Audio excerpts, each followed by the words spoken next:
ಓಂ ಸದ್ಗುರು ಶ್ರೀ ಶುದ್ಧ ಬ್ರಹ್ಮಣೇ ನಮಃ. ಸಮಸ್ತ ಶುದ್ಧ ಬ್ರಹ್ಮ ಸ್ವರೂಪರಲ್ಲಿ ಅನಂತ ಅನಂತ ಪ್ರಣಾಮಗಳು.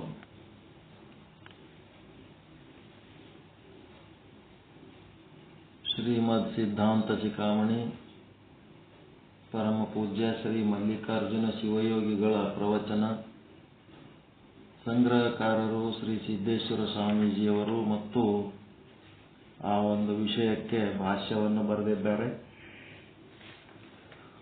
ಆದಿ ಜಗದ್ಗುರು ರೇಣುಕಾಚಾರ್ಯರು 5ನೇ ಪರಿಚ್ಛೇದದ ಶ್ಲೋಕಗಳಲ್ಲಿ 4, 5, 6, 7 ಈ ಶ್ಲೋಕಗಳಲ್ಲಿ ಬೇರೆ ಬೇರೆ ದರ್ಶನ ಶಾಸ್ತ್ರಗಳ ಪರಿಚಯ ಮಾಡಿಸ್ತಾ ಇದ್ದಾರೆ. ಅಪಾರ ಮಹಿಮಾ ಸಂಪನ್ನ ಶಿಷ್ಯ ಅಗಸ್ತ್ಯ ಮಹರ್ಷಿಗಳಿಗೆ ಇಲ್ಲಿ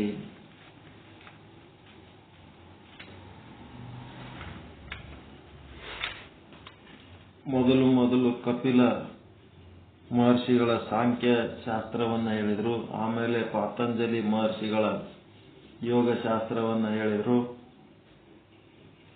ಈಗ ಪಂಚರಾತ್ರ ಅಂತ ಕೇಳಿರ? ಇದು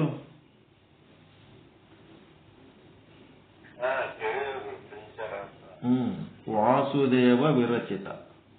ಇದಕ್ಕೆ ಯಾರಪ್ಪ ಅಂತಂದ್ರ ವಾಸುದೇವ. ಇದು ವೈಷ್ಣವ ಸಂಪ್ರದಾಯದ್ದು, ಪುರಾತನವಾದದ್ದು. ಈ ಪಂಚರಾತ್ರದೊಳಗ 5 ಏನದವಂದ್ರ 4 ವೇದಗಳು ಮತ್ತು 1 ಸಾಂಖ್ಯ. ಇವು 4 ವೇದ ಮತ್ತು ಸಾಂಖ್ಯ ಸೇರಿ 5. ಇವುಗಳ ಮೇಲೆ ಅವಲಂಬಿಸಿದ್ದರಿಂದ ಇದಕ್ಕೆ ಪಂಚರಾತ್ರವೆಂಬ ನಾಮ. ರಾತ್ರ ಎಂದರೆ ಜ್ಞಾನ. ರಾತ್ರ ಅಂದರೆ ಜ್ಞಾನ.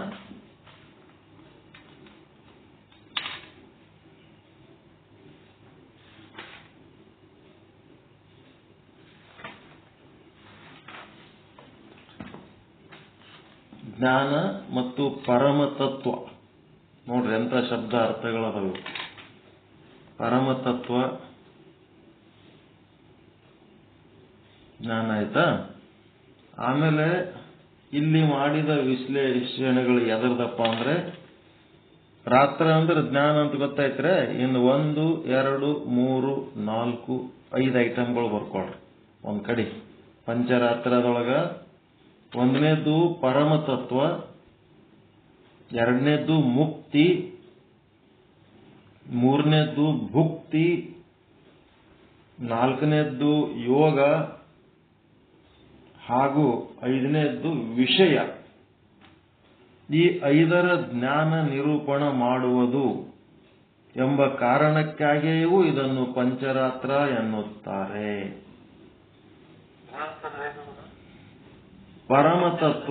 ಪರಮತತ್ವ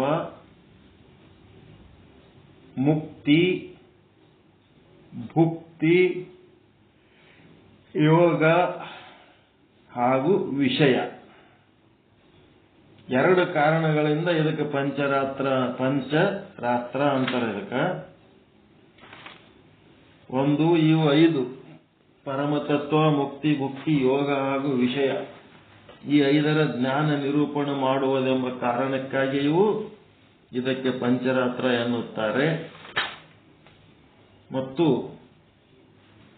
4 ವೇದ ಮತ್ತು ಸಾಂಖ್ಯ ಶಾಸ್ತ್ರ ಇವನ್ನ ಸೇರಿಸಿ ಇವುಗಳ ಆಧಾರದ ಮೇಲೆ ಈ ಸಿದ್ಧಾಂತ, ಈ ದರ್ಶನ ಶಾಸ್ತ್ರ ಉತ್ಪನ್ನ ಆಗಿದ್ದಕ್ಕೆ ಇದಕ್ಕೆ ಪಂಚರಾತ್ರ ಅಂತಾರೆ.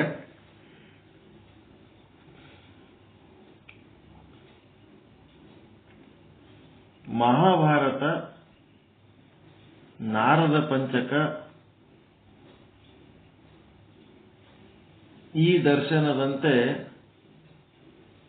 ಮಹಾಭಾರತದೊಳಗ ನಾರದ ಪಂಚಕ ಅಂತ ಬರ್ತವೆ.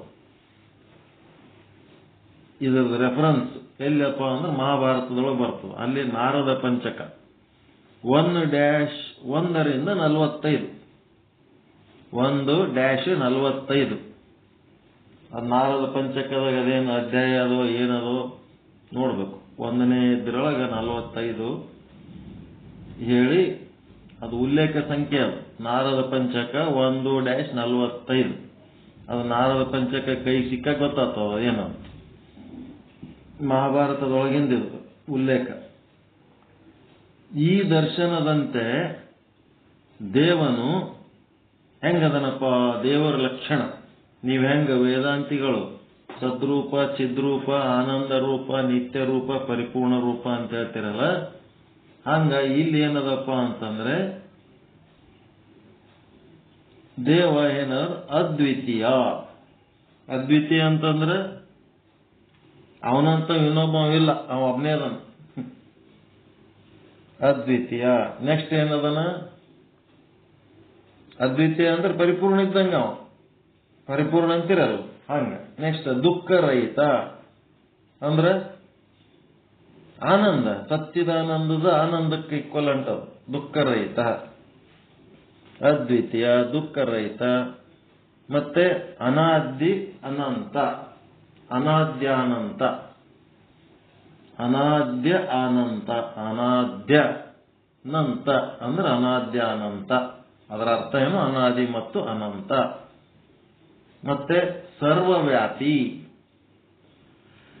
ಅನಾದಿ ಅನಂತ ನಿಮ್ಮದ್ರಾಗ ಏನದು, ಇದಕ್ಕೆ ಅದಕ್ಕೆ ಈಕ್ವಲೆಂಟ್ ಮಾಡ್ಕೊತೀರಿ. ನಿತ್ಯ ಅಂತ ಬರ್ತದಲ್ಲ, ಅದೇ ಸತ್ ಚಿತ್ತ ಆನಂದ ನಿತ್ಯ ಪರಿಪೂರ್ಣ. ಟೈಮ್ ರಿಲೇಟೆಡ್ ಏನದಲ್ಲ ಅದು ಅನಾದಿ ಅನಂತ. ನೆಕ್ಸ್ಟ್ ಸರ್ವವ್ಯಾಪಿ, ಎಲ್ಲಾ ಕಡೆ ಸರ್ವವ್ಯಾಪಕ ಪರಿಪೂರ್ಣದ ನಾವು. ಮತ್ತೆ ಸರ್ವಭೂತ ಅಂತರಾತ್ಮ, ಎಲ್ಲಾ ಭೂತಗಳು ಒಳಗದ ನಾವು. ಸರ್ವಭೂತಾಂತರಾತ್ಮ. ನಿತಾಂತ, ನಿತಾಂತ ಅಂದ್ರೆ ಏನ್ರಿ, ಹೊಸ ಶಬ್ದ ಬಂತಲ್ಲ ನಿತಾಂತ.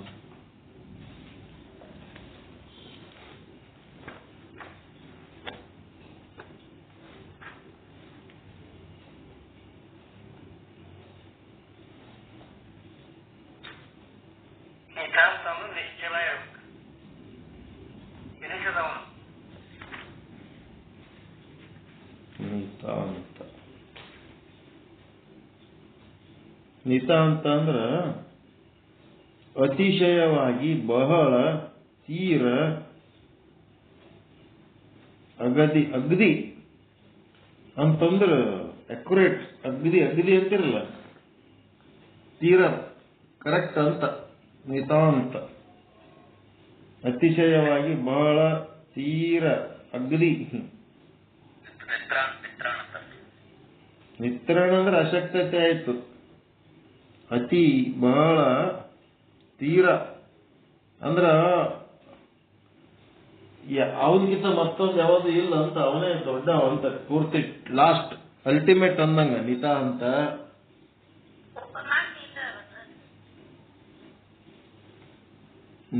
ಅತಿಶಯ ಅಂತಂದ್ರ ಅವನ್ಕಿಂತ ಮತ್ತಿನ್ನೊಂದು ಅತಿಶಯ ಮತ್ತೊಂದು ಇಲ್ಲ ಅಂತ, ಗ್ರೇಟ್ ಅಂತ.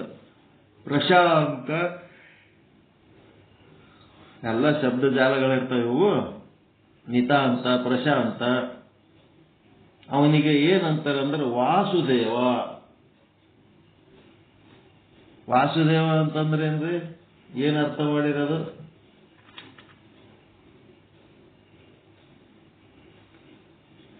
ಎಲ್ಲ ಕಡೆ ವಾಸ ಮಾಡಿದವ ಅಷ್ಟೇ. ವಾಸುದೇವ ಅಂದ್ರೆ ಎಲ್ಲ ಕಡೆ ಇರವ. ಮತ್ತ ಭಗವಾನ್, ಭಗ ಅಂದ್ರೆ ಐಶ್ವರ್ಯ, ಐಶ್ವರ್ಯವಂತ. ಭಗವಾನ್ ಎಂಬ ಅಭಿಧಾನಗಳು ಇವೆಲ್ಲ ಅವನಿಗೆ ಅದಾವ. ಇಲ್ಲಿ ಸತ್ ಚಿತ್ತ ಆನಂದ ನಿತ್ಯ ಪರಿಪೂರ್ಣ ಹೆಂಗಂತೀರಿ, ಇಲ್ಲಿ ಆ ದೇವ ಹೆಂಗದನ ಅದ್ವಿತೀಯ, ದುಃಖರಹಿತ, ಅನಾದಿ, ಅನಂತ, ಸರ್ವವ್ಯಾಪಿ, ಸರ್ವಭೂತಾಂತರಾತ್ಮ, ನಿತಾಂತ, ಪ್ರಶಾಂತ. ಅವನಿಗೆ ವಾಸುದೇವ ಭಗವಾನ್ ಎಂಬ ಅಭಿಧಾನ. ತನ್ನಲ್ಲಿರುವ ಅನೇಕ ದಿವ್ಯ ಗುಣಗಳಿಂದಾಗಿ ಅವ್ಯಕ್ತ. ಅವನ ಬಲ್ಲಿರುವ ದಿವ್ಯ ಗುಣಗಳದವ, ಅಷ್ಟೆಲ್ಲ ಇದ್ರೂ ಕೂಡ ಅವನು ಅವ್ಯಕ್ತ, ಅಪರಿಮಿತ, ಅಚಿಂತ್ಯ, ಮತ್ತು ಬ್ರಹ್ಮ ಅಂದ್ರೆ ದೊಡ್ಡವ, ಹಿರಣ್ಯ ಗರ್ಭ, ಶಿವ ಮೊದಲಾದ ಹೆಸರುಗಳಿಂದ ಪ್ರಸಿದ್ಧನಾಗಿದ್ದಾನೆ. ಅವನ ಬಲ್ಲಿ ಒಂದೊಂದು ಗುಣದಲ್ಲಿಂತ ಒಂದೊಂದು ಹೆಸರು ಬಂದದ. ಹೀಗಾಗಿ ಅವ ಅನೇಕ ದಿವ್ಯ ಗುಣಗಳಿಂದ ಮುಂತಾದ ಹೆಸರುಗಳಿಂದ ಪ್ರಸಿದ್ಧನಾಗಿದ್ದಾನೆ. ಈ ವಾಸುದೇವ ಅಂದ್ರೆ ನಾರಾಯಣ. ವಾಸುದೇವ ಅಂದ್ರೆ ನಾರಾಯಣ. ನಾರಾಯಣನ ರೂಪ ಎರಡು. ನಾರಾಯಣನ ರೂಪ ಎರಡು ಏನಪ್ಪ ಅಂದ್ರೆ ಒಂದು ನಿರ್ಗುಣ, ಒಂದು ಸಗುಣ. ನಿರ್ಗುಣ ನಾರಾಯಣನು ಏನದನ ಕಾಲ, ದೇಶ, ವಸ್ತು ಪರಿಚ್ಛಿನ್ನ ರಹಿತನು ಅಂದ್ರೆ ಶುದ್ಧ ಬ್ರಹ್ಮ. ಸರ್ವ ಕಾರಣ ಕಾರಣನು. ಸಗುಣ ನಾರಾಯಣನು ಜ್ಞಾನ, ಶಕ್ತಿ, ಐಶ್ವರ್ಯ, ಬಲ, ವೀರ್ಯ ಹಾಗೂ ತೇಜ ಎಂಬ 6 ಗುಣಗಳಿಂದ ಯುಕ್ತನು. ಜ್ಞಾನ ಅಂತಂದ್ರೆ ನಿತ್ಯ ಹಾಗೂ ಸರ್ವಗ್ರಾಹಿ ಜ್ಞಾನ. ನಿತ್ಯ ಅಂತಂದ್ರೆ ಶಾಶ್ವತವಾದಂಥದ್ದು. ಸರ್ವಗ್ರಾಹಿ ಜ್ಞಾನ ಅಂದ್ರೆ ಪರಮಾತ್ಮನನ್ನು ಅರಿತವನು ಜ್ಞಾನ. ಎರಡನೇದು ಶಕ್ತಿ. ಶಕ್ತಿ ಅಂದ್ರೆ ಜಗತ್ತಿನ ಉಪಾದಾನ ಕಾರಣ. ಐಶ್ವರ್ಯ ಏನದ ಜಗತ್ಕರ್ತೃತ್ವ. ಅವನೊಳಗೆ ಎದರ ಐಶ್ವರ್ಯ ಅಂತಂದ್ರೆ ಇಡೀ ಜಗತ್ತನ್ನ, ಈಗ ಮನಿ ಕಟ್ಟೋದು ಯಾರ ಕಡೆಯಿಂದ ಸಾಧ್ಯ ಅದು? ರೊಕ್ಕಿದ್ದವನ ಕಡೆಯಿಂದ ಸಾಧ್ಯ ಅದು, ಹೌದಲ್ರಿ? ಹಾಗೆ ಅವ ಜಗತ್ ಕಟ್ಟವ ಅಂದ್ರೆ ದೊಡ್ಡ ಶ್ರೀಮಂತ ಅಂತೇವ. ಐಶ್ವರ್ಯ. ಬಲ ಅಂದ್ರೆ ಶ್ರಮವಾನ್, ಸಾಕಷ್ಟು ದೊಡ್ಡ ದೊಡ್ಡ ಕೆಲಸ ಮಾಡಂತ ಶಕ್ತಿ ಅದವನಿಗೆ. ವೀರ್ಯ ವಿಕಾರರಾಹಿತ್ಯ. ವೀರ್ಯ ಅಂತಂದ್ರೆ ವಿಕಾರರಹಿತವಾಗಿರೋದು. ಏನಾರ ಬಂದ್ರೆ ವೀರ ಗಾಬರಿತಾನೇನ್ರಿ? ಅಶಕ್ತಿ ಇದ್ದವ ಗಾಬರಿತಾನ. ಅದಕ್ಕೆ ಅವ ವಿಕಾರರಹಿತವಾಗಿರೋದಕ್ಕೆ ವೀರ್ಯ ಅಂತಾರ. ಇದೊಂದು ಶಬ್ದ ಚಂದ ತಿಳ್ಕೋರಿ. ವೀರ್ಯ ಅಂತಂದ್ರೆ ವಿಕಾರರಹಿತನಾಗಿರೋದು. ಎಂತ ಪ್ರಸಂಗ ಬಂದ್ರು ಅವನು ಉಬ್ಬಂಗೂ ಇಲ್ಲ, ಕುಗ್ಗಂಗೂ ಇಲ್ಲ. ವಿಕಾರರಹಿತ, ಸದ್ರೂಪ ಬ್ರಹ್ಮ ಇದ್ದಂಗಿರೋದು, ವಿಕಾರರಹಿತ. ತೇಜ ಸ್ವತಂತ್ರವಾಗಿರೋದು. ಬ್ರಹ್ಮ ತೇಜಸ್ ಅಂದ್ರೆ ಸ್ವತಂತ್ರತೆ, ಸ್ವತಂತ್ರವಾಗಿರೋದು. ಅವನ ಮೇಲೆ ಮತ್ತೆ ಇನ್ನೊಬ್ಬ ಯಾವನು ಇಲ್ಲ, ಅವನೇ ಅಧಿಕಾರಿ. ಹಿಂಗೆಲ್ಲ ನಾನಾ ರೀತಿ ಅರ್ಥಗಳದಾವ. ಇವು ಷಡ್ಗುಣ ಐಶ್ವರ್ಯ ಸಂಪನ್ನ ಅಂತಂದ್ರ ಇವು ಹೇಳಕ್ ಬರ್ಬೇಕು ಯಾವಾಗನು. ಜ್ಞಾನ, ಶಕ್ತಿ, ಐಶ್ವರ್ಯ, ಬಲ, ವೀರ್ಯ, ತೇಜ. ಅವ್ ಮುಂದೆ ಏನಕ್ಕಿರ್ಲಕ್ಕೆ ಇಟ್ಟು ಹೇಳಕ್ಕಾರೆ ಬರ್ಬೇಕು. ನಾರಾಯಣನ ಅಪ್ರತಿಮ ಶಕ್ತಿಗೆ ಲಕ್ಷ್ಮಿ ಎಂಬ ಹೆಸರು. ನಾರಾಯಣನೊಳಗಿರುವಂತ ಶಕ್ತಿಗೆ ಏನಂತಾರ? ಲಕ್ಷ್ಮಿ ಅಂತಾರ. ನಿಮ್ಮೊಳಗಿನ ಶಕ್ತಿಗೆ ಏನಾರ ಹೆಸರು ಇಟ್ಟಿರ? ಇಲ್ಲ. ನಿಮ್ಮೊಳಗಿನ ಶಕ್ತಿ ಆದ ಇಲ್ಲ?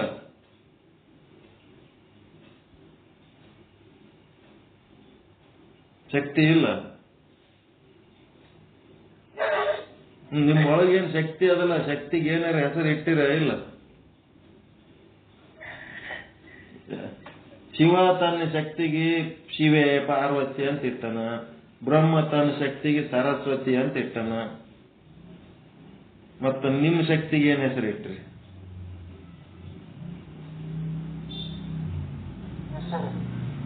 ನಾರಾಯಣನ ಅಪ್ರತಿಮ ಶಕ್ತಿಗೆ ಲಕ್ಷ್ಮಿ ಎಂಬ ನಾಮ. ಅವರಿಬ್ಬರಲ್ಲಿ ಪರಿಪೂರ್ಣ ಸಂಬಂಧ. ಈ ಶಕ್ತಿಯಿಂದಲೇ ನಾರಾಯಣನು ಜಗತ್ತಿನ ರಚನೆ ಮಾಡುತ್ತಾನೆ. ಅವನಿಂದಾದ ಸೃಷ್ಟಿ 5 ವಿಧ. ಒಂದು ಯೂಹ. ಯೂಹ ಅಂದ್ರೆ ಜೀವ, ಮನಸ್ಸು ಹಾಗೂ ಅಹಂಕಾರ. 2 ವಿಭವ ಅಂತಂದ್ರೆ ರಾಮ, ಕೃಷ್ಣ, ಕಪಿಲ ಇತ್ಯಾದಿ ಎಲ್ಲ ಅವತಾರಗಳು. 3 ಆಚಾರ್ಯ ಅವತಾರ ಅಂದ್ರೆ ಪೂಜೆಗೊಳ್ಳುವ ಎಲ್ಲ ಮೂರ್ತಿಗಳು. ಅಂತರ್ಯಾಮಿ ಅಂತಂದ್ರೆ ಸರ್ವರ ಹೃದಯದ ಮಧ್ಯಭಾಗದಲ್ಲಿ ಇರುವ ಚೈತನ್ಯ. 5ನೇದ್ದು ಜಡ ಸೃಷ್ಟಿ ಅಂತಂದ್ರೆ ಭೂತ, ಇಂದ್ರಿಯ, ಪ್ರಾಣ ಇತ್ಯಾದಿ. ಮೊದಲಿನ 4 ಶುದ್ಧ, ಕೊನೆಯದು ಅಶುದ್ಧ. ಜಡ ಏನದಲ್ಲ ಇದು ಅಶುದ್ಧ. ಮೊದಲಿನ 4 ಏನದವ ಯೂಹ, ವಿಭವ, ಆಚಾರ್ಯ, ಅಂತರ್ಯಾಮಿ, ಇವೇನದವ ಶುದ್ಧದವ. ಕೊನೆಯದು ಜಡ ಸೃಷ್ಟಿ ಏನದ ಇದು ಅಶುದ್ಧ ಅದ. ಜೀವನು ಭಗವಾನ್ ನಾರಾಯಣನಿಗೆ ತನ್ನ ಸರ್ವಸ್ವವನ್ನು ಅರ್ಪಿಸುತ್ತಾನೆ. ಆಗ ನಾರಾಯಣನ ಕೃಪೆ, ಸಂಸಾರ ಬಂಧನ ನಿರ್ಮುಕ್ತಿ, ಸ್ವತಂತ್ರನಾದ ಜೀವನು ಆ ಬಳಿಕ ಪರಮ ಯೋಮದಲ್ಲಿ ಆನಂದ ವಿಹಾರ ಮಾಡುತ್ತಾನೆ ಹಾಗೂ ದೇವನೊಂದಿಗೆ ಸಮರಸಗೊಳ್ಳುತ್ತಾನೆ ಅಂತ. ಇದು ಪಂಚರಾತ್ರದೊಳಗಿಂದು ಸಂಕ್ಷಿಪ್ತವಾಗಿ ಹೇಳ್ರಿ ಅಂದಿರಲ್ಲ, ಇದು ಸಂಕ್ಷಿಪ್ತವಾಗಿ ಬರೆದರು ಸಿದ್ದೇಶ್ವರ ಸ್ವಾಮಿಗಳು. ಮತ್ತೆ ನಿಮಗೆ ಇದನ್ನ ಡೀಟೇಲ್ ಆಗಿ ಹೇಳ್ರಿ ಅಂದ್ರೆ ಅದನ್ನು ಹೇಳಕ್ ಬರ್ತದೆ ನಮಗೆ. ಸಾಕ ಇಷ್ಟು? ಇನ್ನ ಬೇಕಾ? ಏನ್ ಮಾಡ್ತೀರಿ ತಗೊಂಡಿವಿ ಎಲ್ಲ ಶಬ್ದ ಜಾಲ ಗದ್ಲಾನ್ ನಮ್ಮ ಅಷ್ಟಾವರಣ ಪಂಚಾಚಾರ ಸಟಸ್ಥಲ ತಿಳ್ಕೊಳ್ಳಕ್ಕೆ ತಿಳಿಯವಲ್ದು. ಎಲ್ಲ ಓಸು ತಲೆಗೆ ಹಾಕೊಂಡು ಕೂತ್ರಿಯೇ ನಾವು ಮೊಸರು ಗಡಿ ಆಗ್ತದೆ ತಲೆ. ಆಮೇಲೆ ಶೈವ ತಂತ್ರ ಅಂತ ಬರ್ತದೆ. ಈ ಶೈವ ತಂತ್ರ ಏನಪ್ಪ ಅಂತಂದ್ರೆ ಇದು ಪ್ರಾಚೀನ, ಇದು ಕೂಡ ಪ್ರಾಚೀನ ಶೈವ ತಂತ್ರ. ಶಿವ ಅಂತಂದ್ರೆ ಎಷ್ಟು ರೀತಿ ಬಳಕೆ ಆಗ್ಯದ ಅನ್ನೋದು ಹೇಳ್ತಾರೆ ಇಲ್ಲಿ. ಜಗತ್ತು ಮತ್ತು ವಿವಿಧ ದೈವ ದೇವತೆಗಳು ಮೂಡಿ ಬರದ ಮುಂಚೆ ಎಲ್ಲ ದೇವತೆಗಳು ಯಾವ ಜಗತ್ತು ಯಾವ ಸೃಷ್ಟಿ ಆಗೋದಕ್ಕಿಂತ ಮೊದಲು ಶಿವಶಕ್ತಿ ಸಂಪುಟ ಒಂದೇ ಎಲ್ಲೆಲ್ಲೂ ವ್ಯಾಪಿಸಿತ್ತು. ಅದು ಒಂದೇ ಇತ್ತು ಶಿವಶಕ್ತಿ ಅಂತ. ಅದು ಲೀಲೆಗೆ ಆರಂಭಿಸಿದಾಗ ಲೋಕಗಳು ಉದಿಸಿದವು, ಆ ಲೋಕಗಳ ಅಧಿಪತಿಗಳು ಜನಿಸಿದರು. ಅದೇ ರೀತಿ ದೇಹ ಮತ್ತು ದೇಹದ ಮಾಲೀಕ ಜೀವನು ತೋರಿ ಬಂದರು. ಎಷ್ಟು ದೇಹ ಅಷ್ಟು ಜೀವರು. ಅನೇಕ ಮಲಗಳಿಂದ ಆವೃತರಾದ ಜೀವರೇ ಸಂಸಾರಿಗಳು, ಬದ್ಧರು. ಅವರ ಮನಸ್ಸು ಸದಾ ವಿಷಯಗಳತ್ತ ಹರಿಯುವುದರಿಂದ ಅವರಿಗೆ ಪಶು ಎನ್ನುತ್ತಾರೆ. ಅವರೆಲ್ಲರ ಪ್ರಭು ಶಿವನು ಪಶುಪತಿ. ಅವರನ್ನು ಬಂಧಿಸುವ ವಿಷಯಗಳೇ ಪಾಶ. ಈ ಪಾಶ ಹರಿದಾಗ ಜೀವ ಶಿವರ ಐಕ್ಯ, ಇದುವೇ ಮುಕ್ತಿ. ಈ ಮುಕ್ತಿಯ ಮಾರ್ಗಗಳು 3. ಒಂದು ಭಕ್ತಿ, 2ನೇದು ಯೋಗ, 3ನೇದು ಜ್ಞಾನ. ಎಲ್ಲ ಒಂದೇ ಕತೆ. ಆ ಪಾಶ ಹರಿದಾಗ ಜೀವ ಶಿವರ ಐಕ್ಯ, ಇದುವೇ ಮುಕ್ತಿ. ಮುಕ್ತಿಯ ಮಾರ್ಗಗಳು 3. ಒಂದು ಭಕ್ತಿ, 2ನೇದು ಯೋಗ, 3ನೇದು ಜ್ಞಾನ. ಭಕ್ತಿ ಅಂದ್ರೆ ಕರ್ಮ, ಯೋಗ ಅಂದ್ರೆ ಉಪಾಸನ. ಹಿಂಗೆಲ್ಲ ಬರ್ತಾವೇನು ಅಮ್ಮ, ಅದು ಅರ್ಥ ಇದು ಅರ್ಥ ಗದ್ಲೆ. ಮೊದಲಿಂದ್ರಾಗ ಏನ್ ಮಾಡ್ಯಾರ ಯೋಗಶಾಸ್ತ್ರದೊಳಗ? ಭಕ್ತಿ ಅಂತಂದ್ರ ಉಪಾಸನೆ ಇತ್ತಂದ್ರ ಕರ್ಮ, ಭಕ್ತಿ, ಜ್ಞಾನ. ಇಲ್ಲಿ ಏನ್ ಮಾಡ್ಯಾರ ಭಕ್ತಿ, ಯೋಗ, ಜ್ಞಾನ. ಇಲ್ಲಿ ಭಕ್ತಿ ಅಂದ್ರೆ ಕರ್ಮಕ್ಕೆ ತಗೋಬೇಕು ನಾವು, ಯೋಗ ಅಂದ್ರೆ ಉಪಾಸನೆ, 3ನೇದು ಜ್ಞಾನ. ಭಕ್ತಿ ಅನ್ನೋ ಶಬ್ದ ಆ ಕಡೆ ಅದಕ್ಕೂ ಉಪಯೋಗ ಆಗ್ತದೆ, ಈ ಕಡೆ ಇದಕ್ಕೂ ಉಪಯೋಗ ಆಗ್ತದೆ ನೋಡ್ರಿ. ಇಲ್ಲಿ ವಿವರಿಸಲಾದ 4 ದರ್ಶನಗಳು ವೇದ ವಿದ್ಯಾ ಕ್ಷೀರ ಸವಿದು ಬೆಳೆದಿವೆ. ಯಾವ 4 ದರ್ಶನಗಳು? 4 ಸಾಂಖ್ಯ, ಯೋಗ, ಪಾಂಚರಾತ್ರ, ವೇದ.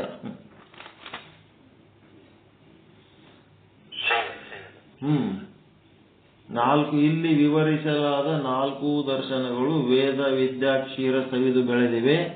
ಆದುದರಿಂದ ವೇದಗಳಂತೆ ಇವು ಪ್ರಮಾಣಭೂತ ಶಾಸ್ತ್ರಗಳು.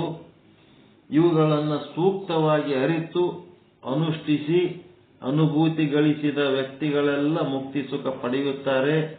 ಆದ್ದರಿಂದ ವೇದ ಆಧಾರಿತ ಸಕಲ ಸಿದ್ಧಾಂತಗಳು ಸರ್ವಸಮ್ಮತ.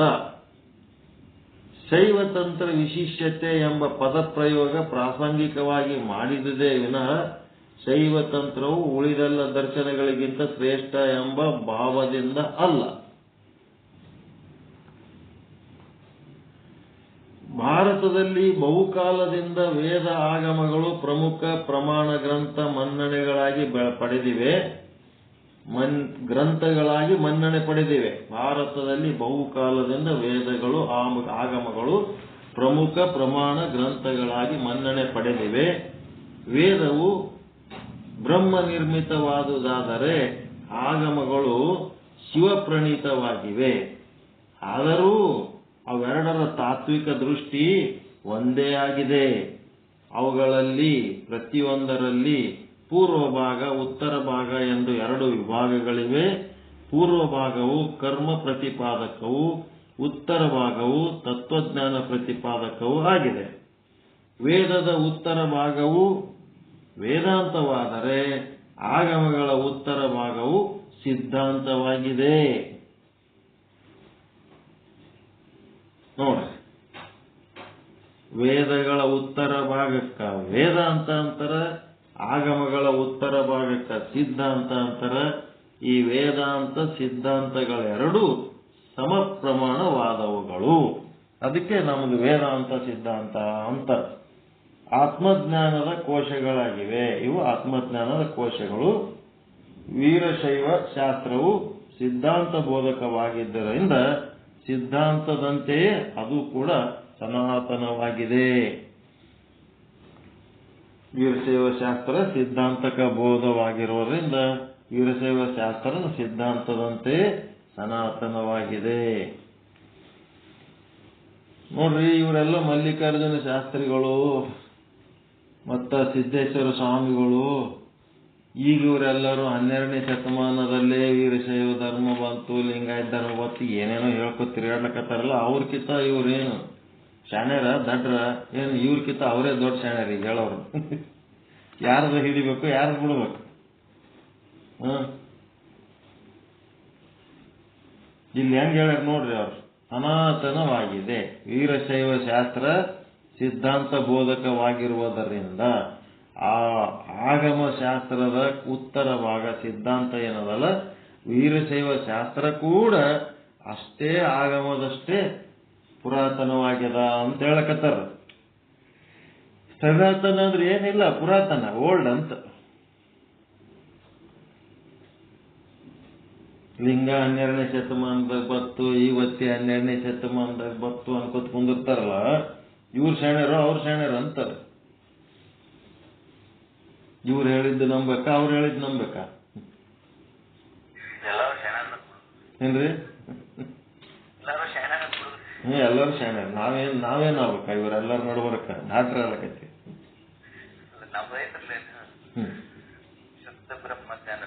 ನಮ್ಗೆ ಶುದ್ಧ ಅದಕ್ಕೆ ಏನ್ ಮಾಡ್ಬಿಟ್ಟಿವಿ, ಅವೆಲ್ಲ ಬೇಡ ಸೈಡ್ ಹೊಡೆದ್ಬಿಟ್ಟಿವಿ. ಆ ಕಡೆ ಎಲ್ಲಕ್ ಹೋಗಲ್ಲ, ಗುದ್ದಾಡೋ ಎಲ್ಲಾರು ಹೋಗಿ ಬೀಳಲಕ್ಕ. ನಮ್ಮದ್ ನಾವು ಕೂತ್ ಸಾಧನೆ ಮಾಡೋ ಮತ್ ಕೂತ್ಬಿಟ್ಟಿನಿ ನಾನು ಗಟ್ಟಿಯಾಗಿ. ಅಲ್ಲಿ ಬರ್ರಿ ಅದು ಚಲೋ ಅದ, ಇಲ್ಲಿ ಬರ್ರಿ ಇದು ಚಲೋ ಅದ, ಅವ್ರು ಚಲೋ ಹೇಳ್ತಾರ, ಇವ್ರು ಚಲೋ ಹೇಳ್ತಾರ, ಅದು ಹಂಗದ ಇದು ಹಿಂಗದ. ಆ ಸಂಸ್ಥೆ ಒಳಗ ನಿಮಗ ಬಂದ್ರಿ ಅಂತಂದ್ರೆ ನಿಮ್ಗೆ ಅದು ಮಾಡ್ತೀವಿ ಇದು ಮಾಡ್ತೀವಿ ಏನೇನೋ ಅಂತಂದ್ರ ಅದಕ್ಕೆ ನಾವೇನ್ ಹೇಳ್ತೀವಿ, ನಮ್ಮ ಭಾಷೆದೊಳಗ ಎಲ್ಲರದು ಹಿಡಿದು ನೋಡಿವಪ್ಪ, ಯಾರ್ಲಿಂತ ಉದ್ಧಾರ ಆಗಲ್ಲ ಅಂತ ಹೇಳಿ ಗೊತ್ತಾಗ್ಬಿಟ್ಟದ್ ನಮಗ. ಅದಕ್ಕೆ ನಾವೀಗ ನಮ್ಮದ್ ನಾವು ಹಿಡ್ಕೊಂಡು ಕೂತೀವಿ ನೋಡಪ್ಪ ಅಂತ ಹೇಳ್ಬಿಡ್ತೀವಿ. ನಾವು ನಮ್ಮ ಕುರ್ಚಿ, ನಮ್ಮ ಟೇಬಲ್, ನಮ್ಮ ಮನಿ, ನಮ್ಮ ಜಾಗ, ನಮ್ದೇ ಒಂದು ಏನದ ನಮ್ಮದ್ ನಾವು ಗಟ್ಟಿಯಾಗಿ ಹಿಡ್ಕೊಂಡು ಕೂತ್ಬಿಟ್ಟಿವಿ. ಎಲ್ಲೆಲ್ಲರೇ ಹೋಗಿ ಯಾರ್ಲಿಂತಾರೆ ನಾವು ಉದ್ಧಾರ ಆಗ್ತೇವೆ ಅಂದ್ರೆ ಸುಳ್ಳು ಮಾತು. ಎಲ್ಲರೂ ನಮ್ಮ ಶಕ್ತಿ ಸಾಮರ್ಥ್ಯಗಳನ್ನ ಬಳಸ್ಕೋತಾರೆ ಹೊರತು ನಮ್ಮನ್ನು ಯಾರು ಶ್ರೇಷ್ಠರನ್ನಾಗಿ ಮಾಡುವ ವಿಚಾರ ಇಲ್ಲ. ನಮ್ಮ ತಲೆ ಮೇಲೆ ಕಾಲಿಟ್ಟು ತಾವು ಶ್ರೇಷ್ಠ ಆಗ್ತಾರ. ಎಲ್ಲ ಆಧ್ಯಾತ್ಮಿಕ ಸಂಸ್ಥೆಗಳೊಳಗೆ ಇದೇ ದಂದ.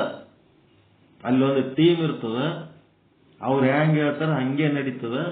ಅಲ್ಲಿ ಬೆಳೆಯವರಿಗೆ ಬೆಳೆ ಬಿಡಂಗಿಲ್ಲ, ಸುಮ್ಮ ಇದ್ದವ್ರಿಗೆ ಸುಮ್ಮಿರ್ಲಕ್ ಬಿಡಂಗಿಲ್ಲ.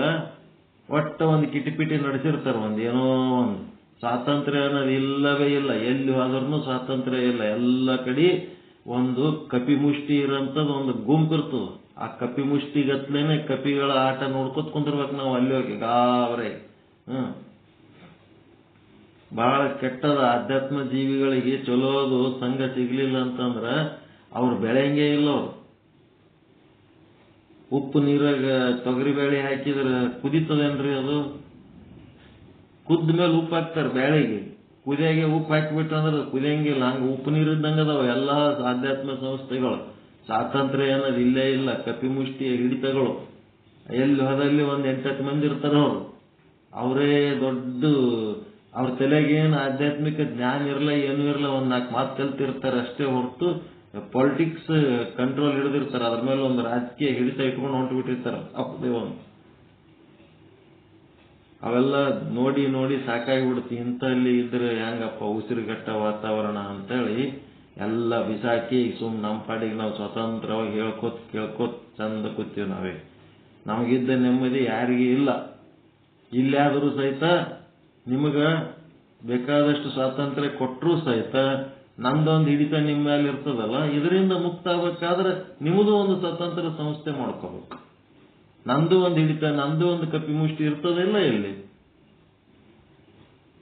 ನಾನು ಏನು ಹಿಡಿತ ಇಟ್ಕೊಂಡಿಲ್ಲ ಅಂತೀನಿ ಖರೆ, ಆದ್ರೂ ಸ್ವಲ್ಪ ಆ ಕಡೆ ಈ ಕಡೆ ಆಯ್ತಂದ್ರೆ ಕಂಟ್ರೋಲ್ ಮಾಡ್ತೇನೆ ಇಲ್ಲ. ಇದನ್ನು ದಾಟಬೇಕು ಅಂತಂದ್ರೆ ನಿಮ್ಮದೇ ಆದ ಒಂದು ಸ್ವಂತ ಒಂದು ಸಂಘ ಮಾಡ್ಕೋಬೇಕು. ಎಲ್ಲಿ ತನಕ ನಿಮ್ಮದೇ ಒಂದು ಸ್ವಂತ ಮಾಡ್ಕೊಳ್ಳಲ್ಲ ಅಲ್ಲಿ ತನಕ ಇದು ಬಾಡಿಗೆ ಮನೆ ಇದ್ದಂಗೆ. ಇದು ಬಾಡಿಗೆ ಮನೆಯಾಗ ಒಬ್ಬ ಓನರ್ ಒಂದು ಕಾಟ ಇರೋದೆ. ನಿಮ್ಮ ಸ್ವಂತ ಮನೆ ಇತ್ತಂದ್ರೆ ಯಾರಿಗೂ ಕಾಟ ಇರಲ್ಲ.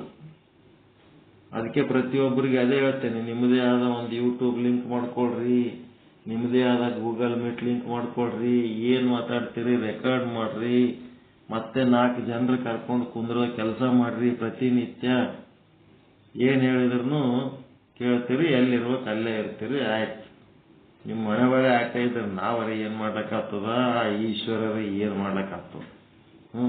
ಪ್ರಯತ್ನ ಇರಲಿಲ್ಲ ಅಂತಂದ್ರ ಢೂಂಢೆ ತೋ ಪರಮಾತ್ಮ ಭೀ ಮಿಲ್ತಾ ಹೈ ಅಂತ ಹುಡುಕಿದ್ರೆ ಪರಮಾತ್ಮನೂ ಸಿಗ್ತಾನ. ಮಾಡಿದ್ರೆ ಏನೆಲ್ಲ ಮಾಡ್ಲಿಕ್ಕೆ ಸಾಧ್ಯ ಅದ. ಮಾಡುವ ಇಚ್ಛಾಶಕ್ತಿ ಇಲ್ಲ, ನಾವೇನು ಮಾಡ್ಲಿಕ್ಕಾಗ್ತದೆ? ಮುಂದೇನು ಹೇಳ್ತಾರೆ? ಶೈವಾಗಮಗಳ ವಿಷಯದಲ್ಲಿ ಭಿನ್ನಾಭಿಪ್ರಾಯಗಳಿವೆ. ಕೆಲವರು ಶೈವ, ಪಾಶುಪತ, ಕಾಪಾಲ, ಕಾಳಾಮುಖಿಗಳು ಶೈವಾಗಮಗಳೆಂದು ಹೇಳಿದರೆ, ಬೇರೆ ಕೆಲವರು ಶೈವ, ಪಾಶುಪತ, ಸೋಮ, ಲಾಕುಲಗಳೆಂದು ಹೇಳುತ್ತಾರೆ. ಶೈವಾಗಮಗಳು ಅಂತೇಳಿ 2 ರೀತಿಯದವು ಭಿನ್ನಾಭಿಪ್ರಾಯ. ಯಾವ್ಯಾವು? ಶೈವ, ಪಾಶುಪತ, ಕಾಪಾಲ, ಕಾಳಾಮುಖಿ. ಇವಕ್ಕ ಶೈವಾಗಮಗಳು ಅಂದ್ರೆ ಇನ್ನೊಂದಿಷ್ಟು ಮಂದಿ ಏನಂತಾರೆ? ಶೈವ, ಪಾಶುಪತ, ಸೋಮ, ಲಾಕುಲಗಳೆಂದು ಹೇಳುತ್ತಾರೆ. ಇನ್ನು ಕೆಲವರು ಪಾಶುಪತ, ಕಾಳಾಮುಖಿ, ಲಾಕುಳ, ಮಾಹೇಶ್ವರ ಎಂಬ 4 ಶೈವ ಭೇದಗಳನ್ನು ಹೇಳುತ್ತಾರೆ. ಶೈವ ಭೇದಗಳು ಬರ್ಕೋತೀರ ನೀವು? ಬೇಕಾ ಬೇಡ?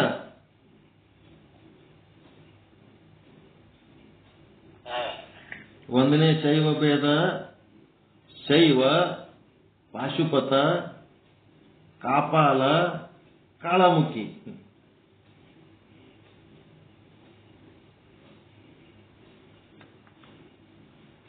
ಇನ್ನ ಒಂದು ಶೈವ ಭೇದ ಏನಂತಂದ್ರ ಶೈವ, ಪಾಶುಪತ, ಸೋಮ, ಲಾಕುಳ.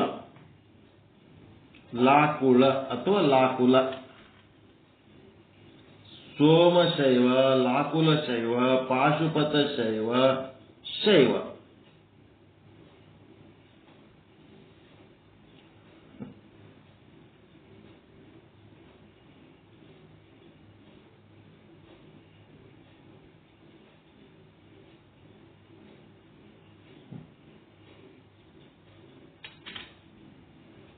ಮತ್ತೆ ಮೂರನೇದು, ಇನ್ನು ಕೆಲವರು ಪಾಶುಪತ ಶೈವ, ಕಾಳಾಮುಖ ಶೈವ, ಲಾಕುಳ ಶೈವ, ಮಾಹೇಶ್ವರ ಶೈವ ಅಂತಾರೆ. ನೋಡ್ರಿ ಹೆಂಗದ ಇವೆಲ್ಲ. ಹಿಂಗ ಭೇದಗಳು, ಈ ರೀತಿ ಶೈವ ಭೇದಗಳನ್ನು ಹೇಳುತ್ತಾರೆ. ಇನ್ನ ಕೆಲವೊಂದು ಕಡೆ ಕಾಪಾಲ ಅಥವಾ ಕಾಪಾಲಿಕವೇ ಸೋಮವೆಂದು ಗ್ರಹಿಸುತ್ತಾರೆ. ಕಾಪಾಲ ಅಥವಾ ಕಾಪಾಲಿಕ ಶೈವರನ್ನೇ ಸೋಮ ಶೈವರು ಅಂತ ಗ್ರಹಿಸುತ್ತಾರೆ. ಪಾಶುಪತಕ್ಕೆ ಮಹೇಶ್ವರವೆಂದು ಹೇಳಲಾಗುತ್ತದೆ. ಪಾಶುಪತಕ್ಕೆ ಮಹೇಶ್ವರವೆಂದು ಹೇಳಲಾಗುತ್ತದೆ. ಆದರೆ ಕಾಳಾಮುಖ, ಲಾಕುಳ ಇವೆರಡೂ ಒಂದೆಯೋ ಅಥವಾ ಬೇರೆಯೋ ಎಂಬುದು ಇನ್ನೂ ಸ್ಪಷ್ಟವಾಗಿಲ್ಲ.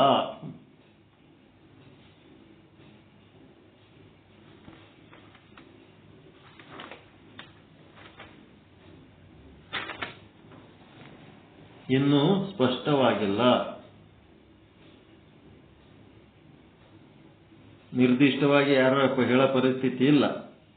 ಲಾಕುಳ ಪಂಥಕ್ಕೆ ಲಕುಲೇಶ ಪಂಥವೆಂದು ಹೇಳುತ್ತಿರುತ್ತಾರೆ. ಕಾಳಾಮುಖದ ಒಳಭೇದವೇ ಲಾಕುಳವೆಂದು ಹೇಳುವವರು ಉಂಟು. ಕಾಳಾಮುಖದ ಒಳಭೇದನೇ ಲಾಕುಳ ಅಂತ ಹೇಳ್ತಾರೆ. ಒಟ್ಟಿನಲ್ಲಿ ಇವೆಲ್ಲ ಶೈವ ಭೇದಗಳೆಂಬುದು ನಿಜ. ಇವು ಅಲ್ಲದೆ ಇನ್ನೂ ಹಲವು ಶೈವ ಭೇದಗಳಿವೆ. ಅವೆಲ್ಲವುಗಳನ್ನ ಒಳಭೇದಗಳೆಂದು ಪರಿಗಣಿಸಲಾಗುತ್ತದೆ. ಅವೆಲ್ಲವಕ್ಕ ಒಳಭೇದ ಅಂತ ಪರಿಗಣಿಸುತ್ತಾರೆ. ಮುಖ್ಯವಾಗಿ ಶೈವ, ಪಾಶುಪತ ಅಂದ್ರೆ ಮಹೇಶ್ವರ, ಇದು ಬರ್ಕೋಬೇಕು ನೋಡ್ರಿ. ಈಗ ಮುಖ್ಯವಾಗಿ ಏನು? ಒಂದು ಶೈವ, ಅವು ಮೊದಲೇನು ಬಿಟ್ಟು ಬಿಡ್ರಿ, ಕಾಟಾಕ್ರಿ.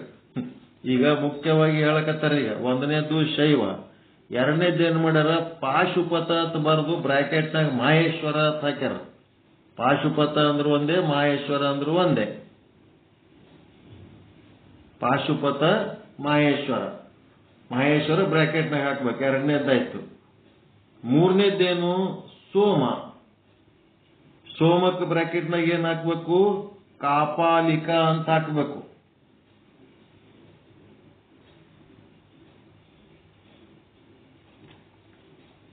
ಸೋಮಕ್ಕೆ ಕಾಪಾಲಿಕ ಅಂತ ಹಾಕ್ಬೇಕು. ನೆಕ್ಸ್ಟ್ ನಾಲ್ಕನೇದು ಕಾಳಾಮುಖಿ ಅಂತ ಏನದಲ್ಲ, ಅದ್ರ ಬ್ರಾಕೆಟ್ನೊಳಗೆ ಲಾಕುಳ ಅಂತ ಹಾಕ್ಬೇಕು.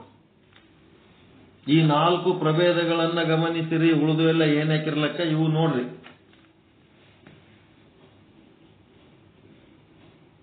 ಮತ್ತಿನ್ನ ಗದ್ದಲ ಏನದಂದ್ರೆ, ಶ್ರೀ ಶಾಂಕರ ಭಾಷ್ಯದ ಟೀಕೆಯಲ್ಲಿ ಶೈವ ಕರೆಕ್ಟ್ ಅದ, ಪಾಶುಪತ ಅನ್ನಲ್ಲಿ ಕಾರುಣಿಕ ಅಂತ.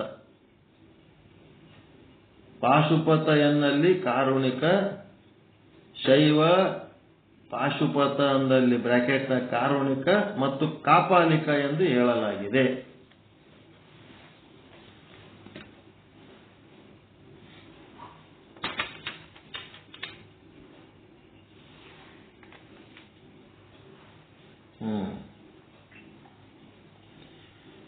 ಈಗ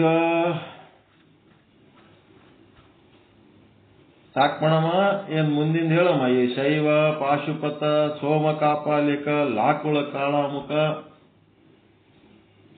ಇವುದ್ರದ್ದು ಡೀಟೇಲ್ ಆಗಿ ಮಾತೆ ಮಹಾದೇವಿ ಅವರು ಏನ್ ಹೇಳ್ತಾರ? ಸಪ್ತ ಶೈವಗಳದವ, ಸಪ್ತ ಶೈವಗಳ ಪೈಕಿ ವೀರಶೈವ ಒಂದು ಅಂತ ಹೇಳ್ತಾರ. ಸಪ್ತ ಶೈವಗಳ ಪೈಕಿ ವೀರಶೈವ ಒಂದು ಅಂತೇಳಿ ಮಾತಾಜಿ ಹೇಳ್ತಾರ. ಆದ್ರೆ ಇವ್ರೇನ್ ಹೇಳ್ತಾರ? ಯಾರು? ಸಿದ್ಧಾಂತ ಶಿಖಾಮಣಿ ಮಲ್ಲಿಕಾರ್ಜುನ ಶಿವಯೋಗಿಗಳು, ಸಿದ್ದೇಶ್ವರ ಸ್ವಾಮಿಗಳು ಏನ್ ಹೇಳ್ತಾರಂತ? ವೀರಶೈವ ಧರ್ಮದ 4 ಭೇದಗಳು ಇವು ಅಂತ ಹೇಳ್ತಾರ. ಶೈವ, ಪಾಶುಪತ, ಸೋಮ, ಲಾಕುಳ ಇವು ವೀರಶೈವ ಧರ್ಮದ ಭೇದಗಳು ಅಂತ ಹೇಳ್ತಾರ. ಯಾವಾಗ ಹಿಡ್ಕೋಬೇಕು ನಾವು?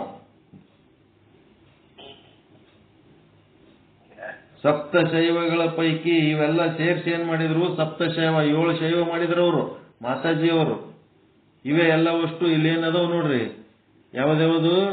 ಶೈವ, ಪಾಶುಪತ, ಮಹೇಶ್ವರ, ಸೋಮ, ಕಾಪಾಲಿಕ, ಕಾಳಾಮುಖಿ, ಲಾಕುಳ. 1 2 3 4 5 6 7 ಅದು ಇಲ್ಲಿವು ಬ್ರಾಕೆಟ್ ತೆಗೆದ್ರೆ. ಈ ಸಪ್ತ ಶೈವಗಳ ಪೈಕಿ ವೀರಶೈವ ಒಂದು ಅಂತ ಹೇಳ್ತಾರ. ಅದನ್ನ ಸಾರ ಸಗಟವಾಗಿ ಅಲ್ಲಗಳೆಯಬೇಕು. ಯಾವುದು? ಮಾತೆ ಮಾದೇವಿಯ ಹೇಳಿಕೆಯನ್ನ. ಇದ್ರ ಪ್ರಕಾರ ಇದು ಆಧಾರದ ನಮ್ಮ ಕೈಯಾಗ. ಮತ್ತೆ ಅವರ ವಾಕ್ಯಗಳನ್ನ ಮತ್ತಿನ್ಯಾರೇ ಎಲ್ಲರೇ ಹೇಳ್ತಿದ್ರಂತಂದ್ರೂ ಅವುಗಳನ್ನು ನಾವು ಕೇಳಬಾರ್ದು, ಪರಿಗಣಿಸಬಾರದು. ಯಾಕಂದ್ರೆ ಅವಕ್ಕ ಆಧಾರ ರಹಿತವಾಗಿ ಹೇಳ್ತಾರವರು. ಇಲ್ಲಿ ಪುರಾತನ ಶಾಸ್ತ್ರ, ಪುರಾತನ ಆಧಾರ ಅದ ಇದು. ಇಲ್ಲಿ ಇದೇನಪ್ಪ ಅಂದ್ರೆ ಶೈವ, ಪಾಶುಪತ, ಸೋಮ, ಲಾಕುಳ ಇವು ಏನದವ? ಇವು ವೀರಶೈವ ಭೇದಗಳೆಂದು ಹೇಳುವುದುಂಟು. ವೀರಶೈವದ ಧರ್ಮದೊಳಗ ಇವು 4 ಬರ್ತಾವ. ಅದಕ್ಕೆ ಇದರದು ಚರ್ಚೆ ನಾಳೆ ಮಾಡೋಣ. ಶೈವ ಅಂದರೆ ಏನು? ಇದು ಪುರಾತನವಾದದ್ದು. ಇದರಲ್ಲಿ ಮತ್ತೆ 4 ಭೇದಗಳಿವೆ. ಇನ್ನೆರಡು ಸೇರಿಸಿ 6 ಭಾಗಗಳನ್ನು ಮಾಡುತ್ತಾರೆ. ಇದು ಶಿವ ಸರ್ವೋತ್ತಮತೆಯನ್ನು ಸಾರುತ್ತದೆ. ಅಂಗಲಿಂಗೈಕ್ಯ ರೂಪ ಪರಮ ಮುಕ್ತಿಯೇ ಇದರ ಗುರಿ. ಇದರ ಬಗ್ಗೆ ಹೆಚ್ಚಿನ ವಿವರಣೆ ಮುಂದಿನ ಮಂತ್ರದಲ್ಲಿದೆ. ಪಾಶುಪತ ಅಂದ್ರೆ ಇದು ಪ್ರಾಚೀನ ಮತವೇ. ಮಹಾಭಾರತಾದಿ ಗ್ರಂಥಗಳಲ್ಲಿ ಇದರ ಉಲ್ಲೇಖವಿದೆ. ಇದು ಕೂಡ ಶಿವಗತವಾದುದು. ಇದು ಪಾಶುಪತ. ಮಹಾಪಾಶುಪತವೆಂದು 2 ಬಗೆಯಾಗಿವೆ. ಮಹಾಪಾಶುಪತವೇ ವೀರಶೈವವೆಂದು ಆಗಮ ಪ್ರಮಾಣ ದೊರೆಯುತ್ತದೆ. ಪಾಶುಪತದೊಳಗೆ ಮಹಾಪಾಶುಪತ ಏನದ? ಇದು ವೀರಶೈವ ಅಂತೇಳಿ ಆಗಮ ಪ್ರಮಾಣ ದೊರೆಯುತ್ತದೆ. ಸಿದ್ಧಾಂತ ಶಿಖಾಮಣಿಯಲ್ಲಿಯೂ ಕೂಡ ಮಹಾಪಾಶುಪತದ ಉಲ್ಲೇಖವಿದೆ. ಕಾರ್ಯ, ಕಾರಣ, ಯೋಗ, ವಿಧಿ, ದುಃಖ ಅಂತ ಇವು 5 ಇದರ ತತ್ವಗಳು. ಕಾರ್ಯ, ಕಾರಣ, ಯೋಗ, ವಿಧಿ, ದುಃಖ ಅಂತ. ನೆಕ್ಸ್ಟ್ ಸೋಮ, ಕಾಪಾಲಿಕ. ಮೈತ್ರಿ ಉಪನಿಷತ್ತಿನಲ್ಲಿ ಇದರ ವಿಚಾರವಿದೆ. ಆದ್ದರಿಂದ ಇದಾದರೂ ಪುರಾತನವಾದುದು. ಕೃಷ್ಣ ಮಿಶ್ರನ ಪ್ರಬೋಧ ಚಂದ್ರೋದಯದಲ್ಲಿ, ಭವಭೂತಿಯ ಮಾಲತಿ ಮಾಧವದಲ್ಲಿ ಇದರ ವಿಷಯ ವಿಶೇಷವಾಗಿ ತಿಳಿದು ಬರುತ್ತದೆ. ಈ ಸಂಪ್ರದಾಯಗಳು ಏನಪ್ಪ ಅಂದ್ರೆ ಸಂಪ್ರದಾಯಗಳು ಏನು? ಸ್ಮಶಾನವಾಸಿಗಳು, ಕಪಾಲಧಾರಿಗಳು, ವಿಷಯ ಭೋಗಿಗಳು, ಶಿವನ ಉಮಾಸಹಿತನು, ಶಿವನಂತೆ ಕಾಂತಾ ಸಹಿತನಾಗಿರಬೇಕು, ಗೃಹಸ್ಥರಾಗಿರಬೇಕು ಅಂತ ಹೇಳ್ತದೆ ಈ ಸಂಪ್ರದಾಯ. ಸನ್ಯಾಸಿ ಆಗದ ಹೇಳಂಗಿಲ್ಲಿದು. ಯಾವಾಗಲೂ ಪತ್ನಿ ಸಮೇತರಾಗಿಯೇ ಇರುತ್ತಿದ್ದುದರಿಂದ ಸೋಮ. ಸೋಮ ಅಂದ್ರೆ ಸ ಪ್ಲಸ್ ಉಮಾ. ಉಮಾ ಅಂತಂದ್ರೆ ಪತ್ನಿ, ಸೋ ಅಂತಂದ್ರೆ ಸ ಅಂದ್ರೆ ಸಹಿತ, ಪತ್ನಿ ಸಹಿತ ಇರೋದ್ರಿಂದ ಇದಕ್ಕೆ ಸೋಮ ಕಾಪಾಲಿಕ ಅಂದ್ರೆ ಇದು ಫ್ಯಾಮಿಲಿ, ವಿತ್ ಫ್ಯಾಮಿಲಿ, ಗೃಹಸ್ಥರ ಧರ್ಮ ಇದು ಸೋಮ ಕಾಪಾಲಿಕ. ಶೈವ ಭೇದದಲ್ಲಿಯೂ ಇದು ಒಂದು. ಕರ್ಣಿಕೆ, ಕುಚಕ, ಕುಂಡಲ, ಶಿಖಾಮಣಿ, ಭಸ್ಮ, ಯಜ್ಞೋಪವೀತ ಇವು 6 ಮುದ್ರೆಗಳು. ಕರ್ಣಿಕೆ, ಕುಚಕ ಇವಕ್ಕೆಲ್ಲ ಅರ್ಥಗಳದಾವ್. ಇವು ಏನೇನಂತ ಹೇಳಿ ಸ್ವಲ್ಪ ನಾಳೆ ನೋಡೋಣ, ಮುಡಿಕೇಡ. ನೆಕ್ಸ್ಟ್ ಲಾಕುಳ. ಇದು ಒಂದು ಪ್ರಸಿದ್ಧವಾದ ಸಂಪ್ರದಾಯ. ಪಾಶುಪತ ಪಂಥದ ಒಂದು ಭಾಗವಿದು. ಕಾಳಾಮುಖರು, ವೃತಧಾರಿಗಳು ಒಂದೇ ಎಂದು ಆರ್.ಜಿ. ಭಂಡಾರ್ಕರ್ ಅವರು ಹೇಳಿದ್ದಾರೆ. ಇವರು ದಂಡಧಾರಿಗಳು. ಕಾಳಾಮುಖ ಸಂಪ್ರದಾಯದ ಗುರುಗಳು ರಾಜಾದಿ ರಾಜರಿಂದ ಸನ್ಮಾನ ಪಡೆದರು. ಇವರ ಮುಖದಲ್ಲಿ ಕಪ್ಪು ಗೆರೆಗಳನ್ನು ಬರೆದುಕೊಳ್ಳುತ್ತಿದ್ದ ಕಾರಣ ಕಾಳಾಮುಖಿ ಮಾರಿಗೆ ಗೆರಿಗಳು ಬರ್ಕೊತಿದ್ರಂತ. ಇವರು ರಾಕ್ಷಸರು ದೆವ್ವದಗತ್ಲೆ ಮಾರಿಗೆ ಬರ್ಕೋತಾರ ನೋಡ್ರಿ, ಪೋತರಾಜಗಳು ಹಂಗಿದು. ಇದು ಶೈವ ಭೇದವೇ. ಲಕುಲೀಶ ಎಂಬ ಇನ್ನೊಂದು ಹೆಸರು ಇದಕ್ಕೆ ಉಂಟು. ಲಕುಲೀಶನ ಶಿವನ ಅವತಾರ. ಲಕುಲೀಶ ಅಂದ್ರೆ ಶಿವನ ಅವತಾರ ಎಂಬ ಕಲ್ಪನೆ ಇದೆ. ಇವನು 1ನೇ ಶತಮಾನಕ್ಕಿಂತ ಪೂರ್ವದವನು. ಸಂಕ್ಷಿಪ್ತವಾಗಿ ಹೇಳಬೇಕೆಂದರೆ ಶಿವ ಸರ್ವೋತ್ತಮತ್ವವನ್ನು ಸಾರುವುದೇ ಶೈವ. ಪಶು, ಪಾಶ, ಪತಿ ಎಂಬ 3 ತತ್ವಗಳನ್ನು ಒಪ್ಪುವುದೇ ಪಾಶುಪತ. ಕಪಾಲವನ್ನು ಒಪ್ಪುವುದೇ ಕಾಪಾಲಿಕ. ಇಲ್ಲವೇ ಸೋಮ, ದಂಡಧಾರಿಗಳೇ ಲಾಕ್ಗಳರು. ದಂಡ ಅಂದ್ರೆ ಬಡಿಗೆ ಹಿಡ್ಕೊಂಡು ತಿರುಗಾಡೋರು. ಬಡಿಗೆ ಒಂದ್ ದಂಡ, 5 ಮಂದಿ ಜಗದ್ಗುರುಗಳು ಅದಾರಲ್ಲ ದಂಡ. ನಮ್ ದಂಡ ಎಲ್ಲದ ನಮ್ ದಂಡ ಎಲ್ಲದ ಅಂತ ಇರ್ತಾರ. ದಂಡಕ್ಕೆ ಅದಕ್ಕೊಂದು ಎಲ್ಲರೂ ಒಂದೊಂದು ಬಣ್ಣದ ದಂಡ ಇಟ್ಕೊಂಡಿರ್ತಾರ. 5 ಬಣ್ಣ ಅದಾವಲ್ಲ ಅವು, ಕೆಂಪ, ನೀಲಿ, ಹಸಿರ, ಬಿಳಿ. ಮತ್ತ ಕೆಂಪ, ನೀಲಿ, ಹಸಿರ, ಬಿಳಿ, ಹಳದಿ ಕಾಶಿ ಅವ್ರದ್ದು. ಹಿಂಗವ. ಅದಕ್ಕೆ ಶೈವ, ಪಾಶುಪತ, ಸೋಮ, ಲಾಕುಳ ಇವು 4 ವೀರಶೈವ ಪ್ರಭೇದಗಳೆಂದು ಹೇಳುವುದುಂಟು. ಶೈವ ಯಾವುದೆಂಬುದು ನಿರ್ಣಯವಾಗಿಲ್ಲ. ಸದ್ದೋಜಾತಿಯ ಭೋಜರಾಜ ಇವರಿಂದ ಪ್ರತಿಪಾದಿತವಾದುದೇ ಕಾಶ್ಮೀರ ಶೈವವೋ, ದ್ರಾವಿಡ ತಮಿಳು ಪ್ರಾಂತದ ಶೈವವೋ ಹೇಳಿ ಬರುವಂತ ನಿರ್ದಿಷ್ಟ ಆಧಾರಗಳಿಲ್ಲ. ಹೀಗೆಲ್ಲ ಅದಾವ, ಏನೇನೋ ಅದಾವ. ನಿರ್ದಿಷ್ಟವಾದ ಆಧಾರ ಇಲ್ಲದಕ್ಕೆ ಯಾರು ಬೇಕವರು ಏನ್ ಬೇಕಾದೆ ಟೀಕೆ ಮಾಡ್ತಾರ, ಏನ್ ಬೇಕಾದೆ ಅಂತಾರ. ಯಾಕಂದ್ರೆ ನಮಗ ನಿರ್ದಿಷ್ಟವಾದ ಆಧಾರಗಳಿಲ್ಲದಕ್ಕೆ. ಆದ್ರೂ ಇಷ್ಟೊಂದು ಆಧಾರ ಒದಗಿಸಿ ಪ್ರಯತ್ನ ಮಾಡಿ ಕೊಡ್ತಾರಲ್ಲ, ಅದಕ್ಕೆ ಧನ್ಯವಾದ ಹೇಳ್ಬೇಕು.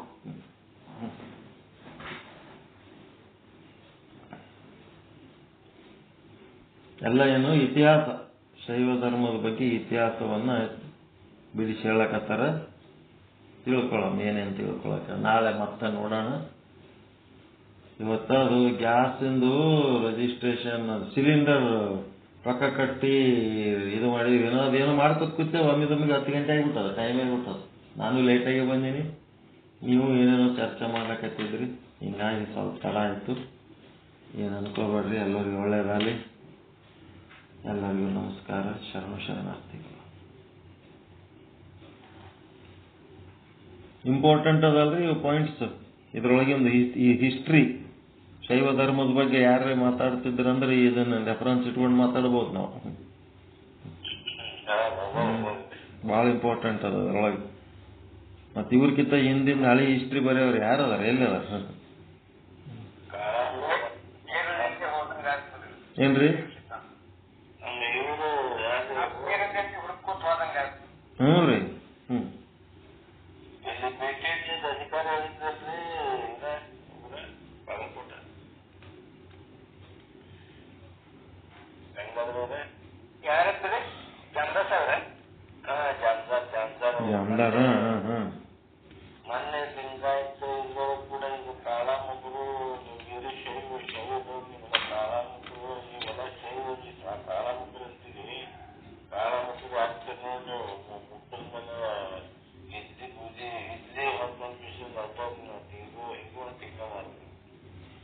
ಅಂತಾರ್ರಿ ಮತ್ತ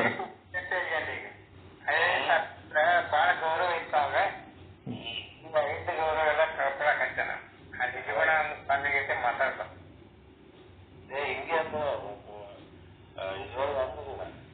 ಅವರು ಒಳ್ಳೆ ಸ್ವತಂತ್ರ ಜ್ಯೋತಿ ಇದ್ದಂಥವ್ರಿಗೆ ಇವರು ಸ್ವಾಮೀಜಿಗಳೆಲ್ಲರೂ ಕೂಡಿ ದುರುಪಯೋಗ ಮಾಡಿಕೊಂಡು ಅವ್ರದ್ದು ತೇಜಸ್ಸು ಕೆಳಗಿಳಿಸ್ಬಿಟ್ರು.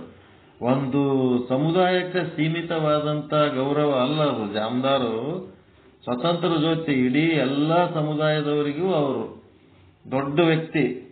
ಆದ್ರ ಅವರು ಇದ್ರೊಳಗೆ ಇಳೋದಕ್ಕೆ ಏನೋ ಆಗ್ಬಿಟ್ರು. ಇಲ್ಲಿ ರಾಯಚೂರಾಗೆಲ್ಲ ಇದ್ದಾರೆ. ನಮ್ಮ ತಂದೆಯವರು ಅವರು ಎಲ್ಲ ಕೂಡಿ ಕೆಲಸ ಮಾಡ್ಯಾರ. ಅವ್ರ ಬಗ್ಗೆ ನಮ್ಮ ಗೌರವ ಅದ. ಆದ್ರೂ ಅವ್ರು ಹಿಡಿದ ದಾರಿ ಏನದ ಅದು ಅವರಿಗೆ ಚಂದ. ಬೇರೆ ಎಸ್ ಅಧಿಕಾರಿಗಳು ಸಹಿತ ಈ ಮಟ್ಟಕ್ಕೆ ಕೆಳಗಿಳದು ಇಂಥದೊಂದು ಸಮುದಾಯಕ್ಕೆ ಅದು ಸರಿ ತಪ್ಪು ವಿಚಾರ ಮಾಡ್ಲಾರ್ದೆ ಸುಮ್ಮನೆ ಹಂಗೆ ಸಪೋರ್ಟ್ ಮಾಡ್ಲಕತ್ತಾರ. ಅದು ಎಸ್ ಅಧಿಕಾರಿಗಳು ಇವ್ರಂಗ ಒಂದು ಸಮುದಾಯಕ್ಕೆ ಸೀಮಿತ ಆಗಿ ಉಳಿದು ಸಣ್ಣವ್ರಾಗ್ಲಿಲ್ಲ. ಎಲ್ಲರೂ ಅವ್ರವ್ರ ಗೌರವದಿಂದ ಅದರ. ಇವ್ರು ಒಂದೇ ಹಿಂಗ್ ಮಾಡ್ಯಾರ. ಏನೋ ಅವ್ರ ಕರ್ಮ, ನಾವೇನ್ ಮಾಡ್ಲಕ್ಕ.